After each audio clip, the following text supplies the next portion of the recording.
1995, Nigeria was caught up in a big political scandal involving a fake plan to overthrow the government. The main characters in this drama were Olusegun Obasanjo, a former president, and Musa Yar'Adua, his deputy, during his time as head of state in 1976. They were accused by General Sani Abacha's government of trying to kick him out of power. But there's one crucial detail: the coup never existed.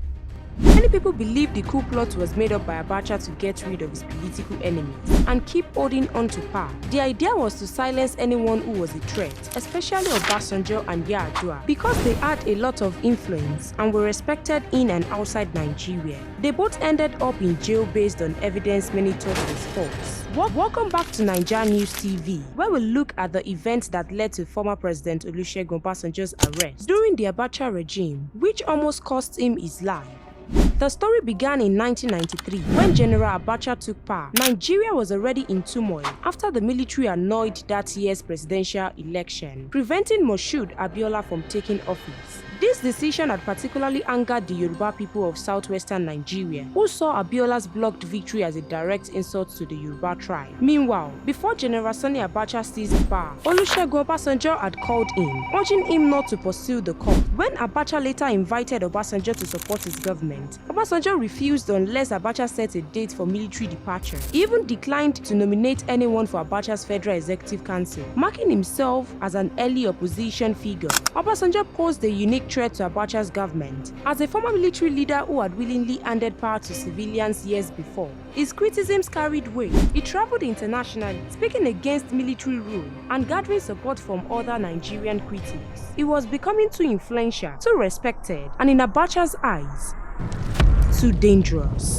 The government's solution was straightforward: create a fake coup plot. Who would doubt another in a country that has seen 6 real coups? They arrested hundreds, including Obasanjo and his former deputy, Shehu Yar'Adua, a northern political leader who had called for a quick return to civilian rule. But the evidence didn't add up. In the interrogation rooms, officers were forced to memorize false statements. One witness claimed that 50 people attended a coup planning meeting in Yar'Adua's living room, a room that could barely hold 20 people. When questioned about this obvious lie, the witness broke down and admitted that security officers had given him written instructions to memorize and destroy.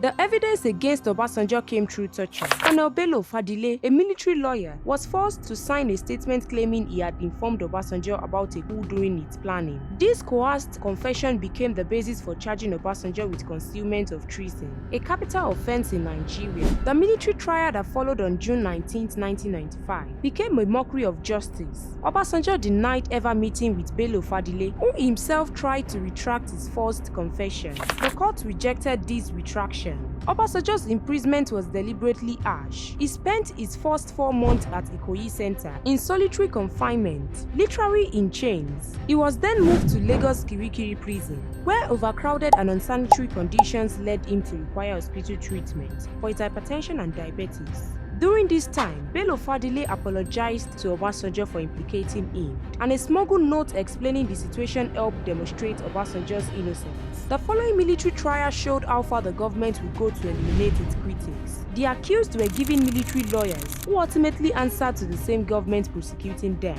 Journalists who tried to report on the trials found themselves in cells alongside the defendants. Obasanjo, now in prison, relied on beans from his farm in Ota to manage his diabetes.